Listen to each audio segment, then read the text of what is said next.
बहू की बिगड़ी माँ। अब मेरी बेटी का घर है, मतलब मेरा ही घर है ना।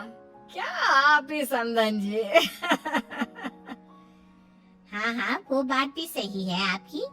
ये तो आप ही का घर है, जब चाहे मुंह उठा के आ जाया कीजिए, कोई दिक्कत नहीं। ये कहानी है त्रिवेणी की, जिसकी बेटी मालविका की शादी अर्जुन से होती है।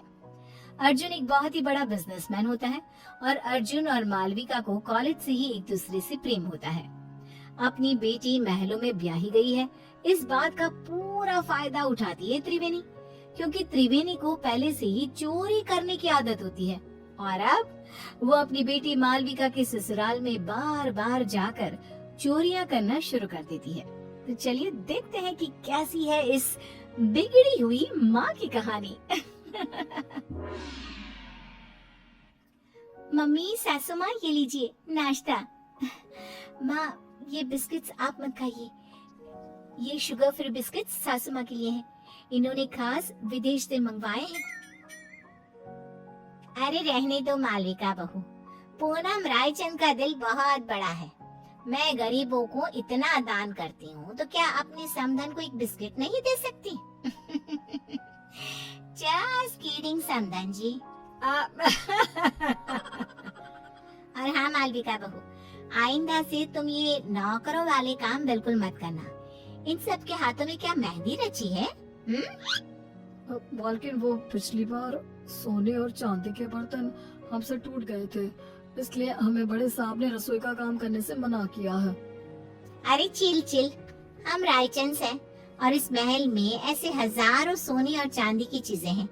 टूटती है तो टूटने दो, हमारे पास किसी भी चीज की कोई कमी नहीं है।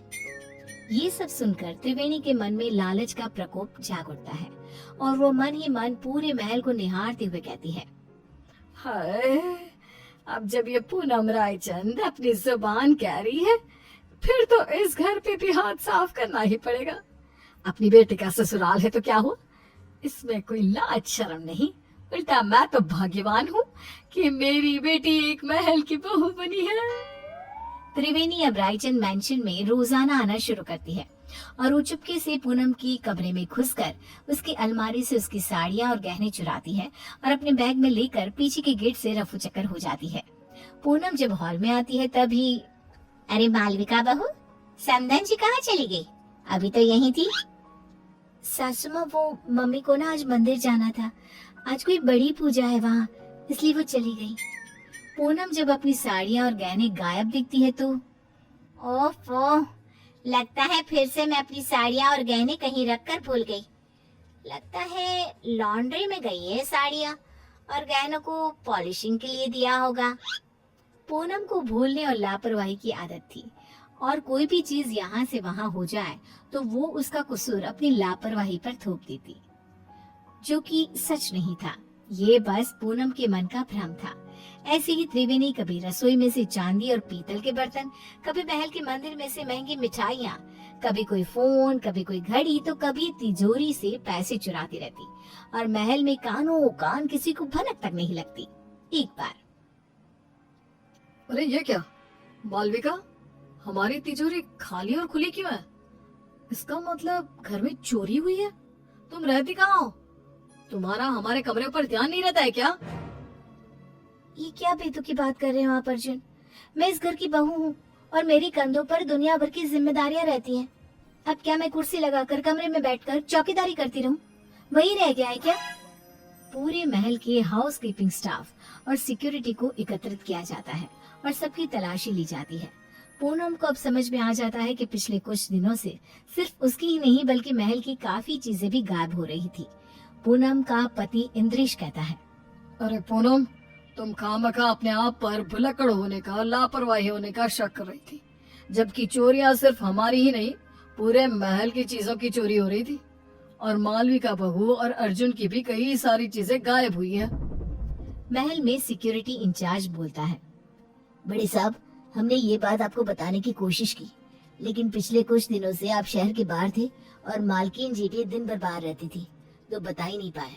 महल में छोटी सी छोटी चीजें भी चोरी हो रही है। ये बात तो बहुत गंभीर हो गई है और तगड़ी सिक्योरिटी तैनात कर लो। लेकिन अब इस घर में कोई चोरी नहीं होनी चाहिए। तभी वहाँ पे त्रिवेणी आ जाती है। क्या हुआ दामाद जी? और आप सब इतने चिंतित और परेशान से क्यों नजर आ रहे हो? कोई समस्या आन पड़ी है क्या? हाय हाय। अर्जुन त्रिवेणी को आए दिन होने वाली चोरियों के बारे में बताता है और त्रिवेणी थोड़ी सी घबरा भी जाती है। अरे बाप रे बाप, इतनी बड़ी बात! आम सी बात है, हमारे गली मोहल्लों में ना इतनी सारी चोरियां होती है, तो फिर ये तो एक राजमहल ठहरा। चिंता मत कीजिए आप सब, कड़ी सिक्योरिटी कर दीजिए। मतलब क्या? चोर और चौकन्ना हो जाएगा और कम चोरी करेगा। क्या मतलब है आपका समधन जी? हाय हाय, अरे गधेड़ी बेवकूफ त्रिवेणी, ये क्या बोल रही हो? बैल मुझे मार जैसी समस्या खड़ी मत कर त्रिवेणी। समधन जी, किस सोच में डूब गई आप? अब कुछ भी तो नहीं, कुछ भी तो नहीं समधन जी, समझे जी। मैं तो बस ये कह रही हूँ कि आप अपना सारा सामान सहज के छुपा के रखिए, इसमें भलाई होगी आपकी। पूनम को त्रिवेणी के इस व्यवहार पर थोड़ा सा शक आ जाता है। त्रिवेणी अब से रायचंद मैंशन में आना जाना कम कर देती है, अपने घर में। बस आप अपना अगले कुछ दिनों तक का स्टॉक तो मैं भर लाई हूँ। अब वहाँ रायचंद मैंशन में मामला काफी गर्म है। जब तक वो ठंडा नहीं हो जाता, मैं वहाँ तीज त्योहारों में ही आया जाया करूंगी, क्योंकि अगर मैं वहाँ गई तो चाहे मैं एक चम्मच ही क्यों ना लूं, उसे भी चोरी करने से अपने आप को रोक नहीं पाऊंगी। क्या करूं, आदत से मजबूर जो हूँ। और बेवकूफ रायचंद, उन्हें तो पता भी नहीं कि आस्तीन का सांप रोज उनके घर में आकर चोरी करके जाता है।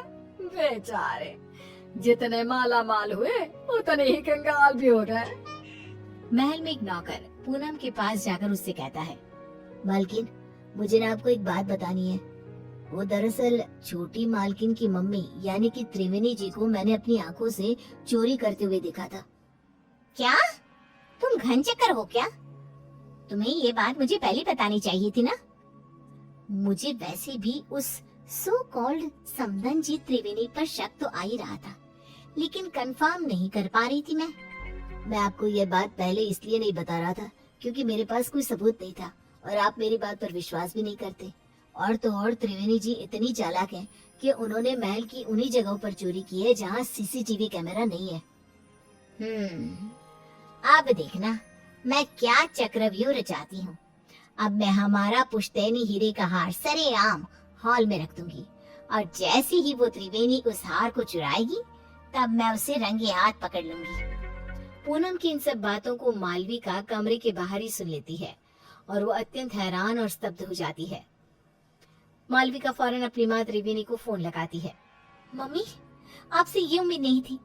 आपने अपनी ही बेटी के ससुराल में इतनी सारी चोरियां की। Very bad mummy. सासू माँ को आपकी इन काली करतूतों के बारे में सब पता चल चुका है। मालविका बेटा, ये तो क्या करी है? मैंने कोई चोरी चकारी नहीं की यार। मुझे आपसे कोई बात नहीं करनी, बाय। मालविका इतना कहकर फोन कॉल कट कर देती है। त्रिवेणी अब पूरी तरह डर चुकी थी। वहीं रायचंद मैंशन में पूनम हॉल में खुले आम पुश्तैनी हीरे का हार रख देती है और त्रिवेणी को न्योता देने के लिए फोन लगाती है। त्रिवेणी पूनम का कॉल देखकर कांपने लगती है। पूनम, रायचंद का कॉल, मेरी तो आज शामत है।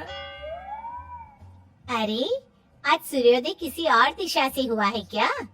त्रिवेणी मेरा फोन नहीं उठा रही। खैर, वो वैसी भी आज आने ही वाली थी 2 बजे तक। अपने आप आएगी और सारी चोरी सीसीटीवी में रिकॉर्ड हो जाएगी। पूनम अपने कमरे में आराम करने चली जाती है और सभी नौकर भी भोजन करने जाते हैं। तभी वहाँ पर बालकनी से एक चोर आता है और वो पुश्तैनी हीरे का हार चुरा कर ले जाता है। और बाद में जब पूनम ये सीसीटीवी में देखती है तब, ये क्या? ये तो एक आदमी चोर है। अरे नहीं, ये क्या कर दिया मैंने? तभी पूनम का फोन बजता है और उसे एक वीडियो मैसेज आता है जिसमें त्रिवेणी का वीडियो होता है। क्यों समधन जी, आपको क्या लगा आप मुझे पकड़ लोगी? लेकिन मैं तो चली 7 समंदर पार। अब आप मुझे कभी पकड़ नहीं पाओगी। मेरी मालविका का ख्याल रखना और अपने सामान का भी। त्रिवेणी पूनम गुस्से में फोन पटक देती है और वहाँ त्रिवेणी एरोप्लेन में उड़कर सारा चुराया हुआ सामान लेकर रफ चक्कर हो जाती है।